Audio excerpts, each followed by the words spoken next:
Social மீடியால live போடுறான். அதான் சாட்சி. சோசியல் மீடியா லைவ் போடுறது சாட்சி சார். ஆமா. போலீஸ் 100 கால்ஸ் வந்து நின்னு பார்த்தவங்க சம்பவம் நடந்தது சார். உள்ள ஃபுல்லா மலமா இருக்கு சார். இது என்ன சார் லீகல் ஒப்பீனியன் வாங்கலாம்? அதாவது இல்ல. அத நீங்க எப்பவுமே காவல்துறைய பொறுத்த வரைக்கும் ஆளுங்கட்சியின் ஏவல் துறை தான். நீங்க அங்க ஜனநாயகங்கிறதே இல்ல. சார் அப்ப எல்லா ஆட்சியிலுமே அப்படி இல்லையே சார். எல்லா ஆட்சியிலயும் இப்ப நீங்க அதிமுக ஆட்சி அப்படி இருந்தது. இல்ல. அதிமுக ஆட்சியில் இருக்குது. எல்லா ஆட்சியும் இல்ல, இருக்கு. எப்படி வச்சுக்கலாம் சார். திராவிட இயக்க ஆட்சிக்கு வந்த பிறகு நீங்க காவல்துறை தான் முதல்ல ஆட்சியாளர் கட்டுப்பாட்டு கொண்டு போகப்படும். ஆட்சியாளர் கட்டுப்பாட்டுக்கு எது? அந்த ஏரியா வட்டச் செயலர் கட்டுப்பாட்டுல எஸ்ஐ வந்துருவார்.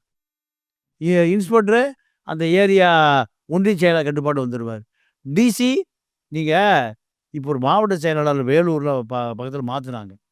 அந்த திமுக மாவட்ட செயலர் அவர் சொன்னார், கலெக்டர் எஸ்பி நான் சொன்னதையா கேட்கணும். இப்ப மாத்துறாங்க ஒரு வாரத்துக்கு முந்தி. என்ன காரணம்னா இது எழுதப்படாத சட்டம். எழுதப்படாத இப்போ திருச்சி இருக்காரா, திருச்சியில் கலெக்டரு எஸ்பியில் யாருன்னு கேட்டிங்கன்னா நேரு தான். ஒவ்வொரு மாவட்டத்துலையும் ஒவ்வொரு மாவட்ட செயலாளர் தான் எஸ்பியும் கலெக்டரும்.